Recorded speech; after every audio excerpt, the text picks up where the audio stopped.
percetakan dan sehingga dapat menarik perhatian konsumen atau pelanggan.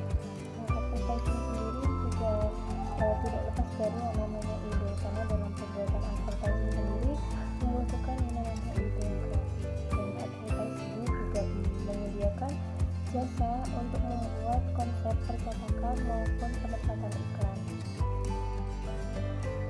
Nah, yang selanjutnya tentang tujuan advertising. Yang pertama, menyadarkan dan memberikan informasi terhadap konsumen sehingga konsumen dapat tertarik pada produk atau jasa yang ditawarkan oleh perusahaan. Nah, yang kedua, memberi rasa suka pada diri konsumen sehingga konsumen itu dapat mencoba produk atau jasa yang dihasilkan oleh perusahaan.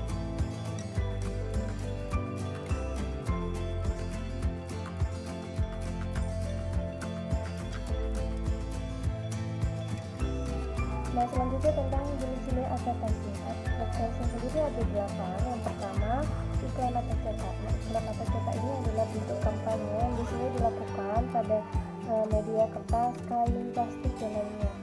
Dan iklan ini banyak terdapat pada seperti koran, majalah, buket, dan lain sebagainya.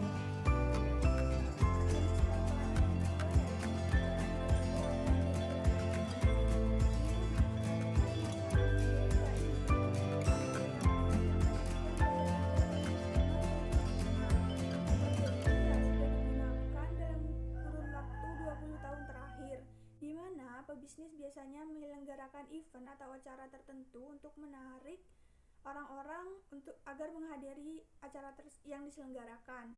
Misalnya, mereka dengan mengadakan lomba dan hadiahnya adalah produk yang ingin mereka pasarkan. Prinsip dasarnya adalah memprovokasi diskusi sehingga menjadi viral di media sosial dan didengar oleh masyarakat dan umum tersebut. Maksudnya dari mulut ke mulut ini, mereka mengadakan kampanye gerilya untuk berdiri keluar dari massa dan untuk membuat suaranya didengar. Nah, contohnya periklanan gerilya, misalnya kita ambil contoh dari produk Nivea. Nivea menempatkan sofa di depan umum dengan sofa permukaan halus dan yang lainnya bergambar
periklanan saat ini. Outdoor advertising atau iklan luar ruangan. Iklan luar ruangan ini merupakan bentuk periklanan yang sangat penting karena iklannya sangat besar dan dapat dilihat oleh semua orang yang lalu lalang di jalan. Iklan luar ruangan ini mengkomunikasikan pesan kepada masyarakat umum melalui papan reklame, jalan raya, poster transit, dan sebagainya.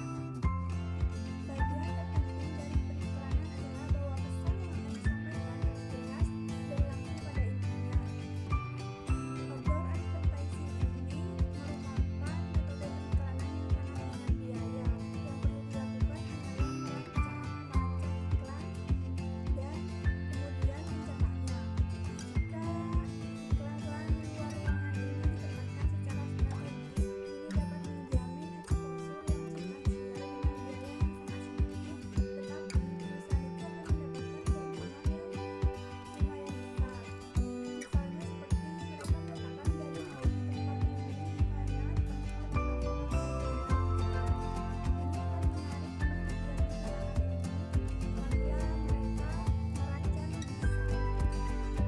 menarik perhatian masyarakat umum apabila mereka merancang desain iklannya itu dengan baik. Dengan begitu, mereka akan mendapatkan pendapatan yang besar dengan biaya iklan yang sedikit. Assalamualaikum warahmatullahi wabarakatuh. Saya Siva. Saya di sini akan melanjutkan penjelasan jenis iklan advertising. Di sini ada jenis iklan advertising, iklan layanan masyarakat. Iklan layanan masyarakat itu atau biasa yang disebut dengan public service advertising itu adalah iklan layanan masyarakat yang bukan bertujuan untuk komersial tetapi bertujuan untuk kepentingan sosial. Seperti halnya contoh iklan layanan masyarakat yang mengajak atau mendidik masyarakat untuk tertib berlalu lintas. Lalu ada product placement advertising. Product placement advertising ini adalah produk yang memanfaatkan berbagai momen unik terhadap produk yang akan dipasarkan. Meskipun produk tersebut tidak secara terang-terangan dipromosikan atau tidak secara terang-terangan menyebutkan produk tersebut. Seperti halnya contoh ada aktor yang bermain film, dalam film tersebut dia sedang menggunakan handphone tertentu. Di situ aktor tersebut akan menarik minat para masyarakat umum dengan menggunakan handphone tersebut. Mereka akan terprovokasikan bahwasanya handphone tersebut sudah digunakan oleh aktor yang mereka idolakan. Jadi mereka akan mengikutinya atau membeli produk tersebut. Lalu ada online advertising. Jenis periklanan online advertising ini adalah iklan yang sering muncul di situs-situs web internet. Saat ini tuh banyak sekali online advertising yang bermunculan saat kita menggunakan atau membuka jasa layanan internet. Online advertising ini muncul karena seiring progresivitas dunia internet. Dan online advertising ini adalah sebagai urat nadi dalam perkembangan World Wide Web. Terima kasih. Jenis advertising. Jadi metode periklanan yang memanfaatkan ponsel atau mobil device lainnya. Jika ada yang pernah menggunakan ponsel Android, maka iklan ini sering muncul pada status bar atau aplikasi yang diunduh pengguna biasanya itu.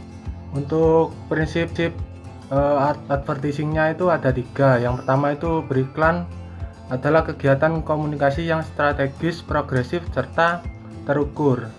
Yang kedua, beriklan adalah aktivitas komunikasi yang tujuannya itu jelas. Yang ketiga itu beriklan adalah aktivitas komunikasi yang audiensinya itu sudah jelas. Untuk yang pertama kita membahas tentang beriklan adalah salah satu aktivitas komunikasi yang progresif dan strategis yang terencana dan berwawasan masa depan, yang harus dilakukan dengan konsisten dan ditujukan kepada audiens yang sungguh-sungguh atau tepat ya. Dan beriklan harus dipresentasikan sebagai program komunikasi yang secara efektif mampu memecahkan sebuah masalah yang berkaitan dengan aspek promosi atau komunikasi brand, sehingga evaluasi pasca dengan adanya aspek promosi dan komunikasi, iklan yang digunakan itu menjadi parameter yang terukur atau sering disebut dengan advertising measure metric system atau mutlak yang ditetapkan oleh seseorang dengan benar-benar yang diimplementasikan. Sehingga saat ini masih banyak pengiklan dan biro iklan yang belum paham sepenuhnya dengan cara mengukur efek iklan, bahkan masih saja mengaitkan efek iklan secara langsung. Jadi untuk hal ini perlu diingat bahwa satu, mengukur atas efek iklan harus disesuaikan dengan tujuannya yang ditetapkan sejak awal. Yang kedua, beriklan adalah kegiatan komunikasi, sehingga pengukuran efek iklan sepenuhnya itu dipadankan dengan segi-segi komunikasi dan bukan sales atau penjualan. Jadi karena itu hendaknya penataan masalah brand atau brand problem statement yang biasa diistilahkan hendak diatasi perlu ditetapkan dengan jelas, sehingga iklan-iklan yang sedang dirancang mampu memberi hasil dengan tingkat presisi yang tinggi. Selanjutnya, yang kedua itu beriklan adalah aktivitas komunikasi yang tujuannya jelas. Di sini dalam konteks komunikasi, tujuan pokok beriklan adalah menciptakan dan membangun secara progresif kesadaran target audiens terhadap brand atau yang sering disebut brand awareness. Membangun ketertarikan atau interest, mendorong pembelian, purchase dan loyalitas, dan membangun dan memelihara meningkatkan kualitas. Keempat tujuan yang di atas merupakan aktivitas yang harus dilakukan dengan sistematis dan beruntun, yang harus dilakukan secara berkesinambungan. Di sini saya akan menjelaskan tentang faktor penentuan anggaran advertising. Yang pertama itu pendapatan dari hasil penjualan merupakan komponen terbesar bagi penghasilan sebuah perusahaan. Hal ini berarti pendapatan yang berasal dari penjualan iklan sangatlah penting. Artinya bagi perusahaan advertising, sebuah pendapatan yang diperoleh dari penjualan iklan tersebut atau promosi dari iklan tersebut belumlah optimal. Artinya jumlah orderan yang diberikan kepada pelanggan ke bagian iklan tidak mencapai sebuah target yang ditentukan atau masih berada di bawah order yang dikeluarkan oleh perusahaan advertising.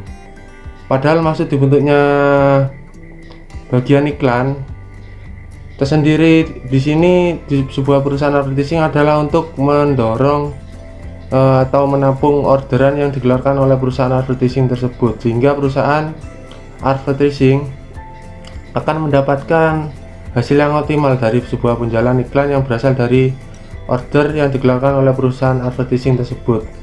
Selanjutnya akan dijelaskan oleh presentator selanjutnya. Terima kasih. Nah, untuk pembahasan selanjutnya yakni peran teknologi dalam advertising. Nah, peran teknologi dalam advertising ada dua. Yang pertama sebagai sarana promosi dan yang kedua sebagai sarana komunikasi. Untuk yang pertama sebagai sarana promosi, nah promosi di sini merupakan berbagai kegiatan yang dilakukan oleh perusahaan untuk mengkomunikasikan manfaat dari produknya. Jadi dengan adanya jasa advertising tentu akan memudahkan perusahaan tersebut untuk mempromosikan produknya, manfaat dari produknya. Kemudian yang kedua sebagai sarana komunikasi. Nah, sebagai sarana komunikasi di sini ini berkesinambungan dengan sarana promosi. Jadi perusahaan akan mengkomunikasikan akan berkomunikasi dengan customernya melalui promosi tersebut. Mengingat di beberapa tahun terakhir itu pemasaran yang dilakukan oleh perusahaan itu melalui seperti medianya itu melalui televisi, radio, dan lain-lain, ataupun pamflet ataupun lainnya. Nah, itu masih sangat tradisional ya. Nah, untuk itu dengan adanya peran teknologi yang semakin maju di era seperti sekarang ini, tentu akan lebih memudahkan perusahaan untuk mempromosikan atau mengkomunikasikan dengan produknya tersebut. Seperti misalkan seperti sekarang itu ada situs di jaring sosial seperti website ataupun email ataupun video melalui Instagram ataupun yang lainnya. Jadi akan memudahkan perusahaan untuk mempromosikan barangnya atau produknya. Oke, selanjutnya kita bahas tentang implikasi dan manfaat advertising. Nah, yang pertama implikasi advertising itu ada 6. Yang pertama yaitu sebagai sumber informasi. Nah, dengan adanya jasa periklanan itu tentu akan dapat membantu produsen untuk menyampaikan produknya kepada masyarakat. Jadi iklan di sini dapat memberikan informasi yang lebih banyak. Nah, jadi produsen sendiri akan memasarkan produknya melalui sumber informasi tersebut. Nah, yang kedua yaitu sebagai kegiatan ekonomi. Nah, dengan adanya jasa periklanan tentu akan mendorong pertumbuhan ekonomi karena produsen tersebut akan selalu atau memproduksi dan memperdagangkan produknya guna melengkapi kebutuhan yang terus berkembang, kebutuhan masyarakat yang terus berkembang. Terus yang ketiga itu sebagai pembagi beban biaya. Nah, maksudnya dengan adanya jasa periklanan akan terciptanya skala ekonomi yang mana guna untuk menurunkan biaya produksi dan distribusi per unit produk tersebut. Nah, jadi produsen tersebut akan itu dapat terbantu dengan adanya periklanan. Oke, yang nomor 4 sebagai sumber dana media. Nah, periklanan di sini merupakan salah satu sumber dana media yang menunjang media untuk tetap eksis. Nah, munculnya banyak media membuat persaingan yang semakin ketat. Nah, itulah sebagai sumber dana media, maksudnya seperti itu. Yang kelima, identitas produsen. Nah, melalui kegiatan periklanan, tentu masyarakat akan mengetahui identitas perusahaan ataupun produsennya. Nah, seperti apa produsennya, seperti apa perusahaannya, tentu masyarakat akan mengetahui hal tersebut. Nah, yang keenam, yang terakhir sebagai sarana kontrol. Nah, melalui kegiatan periklanan ataupun jasa periklanan, masyarakat dapat membedakan produk-produk yang sah ataupun produk-produk yang tiruan ataupun abal-abal. Jadi masyarakat akan memilah dan memilih mana yang sesuai, mana yang produk ini real dan mana yang produk ini sebagai tiruan. Seperti itu. Oke, selanjutnya kita bahas tentang manfaat advertising itu sendiri. Apa saja sih manfaat advertising itu? Untuk manfaat yang pertama yaitu meningkatkan prospek konsumen mengenai manfaat dari produk atau jasa yang ditawarkan. Kemudian kedua, untuk membangun dan mempertahankan identitas perusahaan. Yang ketiga, itu untuk meningkatkan reputasi perusahaan. Yang keempat, mendorong konsumen untuk membeli lebih banyak produk yang dipasarkan. Terus yang kelima, menarik konsumen baru guna untuk menggantikan konsumen lama yang sudah menghilang atau yang sudah berhenti membeli produk. Yang keenam, itu membantu meningkatkan penjualan. Yang ketujuh, itu mempromosikan dan memperkenalkan produk secara luas, baik itu ke konsumen, investor, atau pihak-pihak lain yang ingin membeli produk dari perusahaan tersebut. Nah, untuk pembahasan selanjutnya yaitu tentang tujuan promosi penjualan. Nah, tujuan promosi penjualan di sini dibagi menjadi 3. Yang pertama ada internal, yang kedua ada perantara, yang ketiga ada konsumen.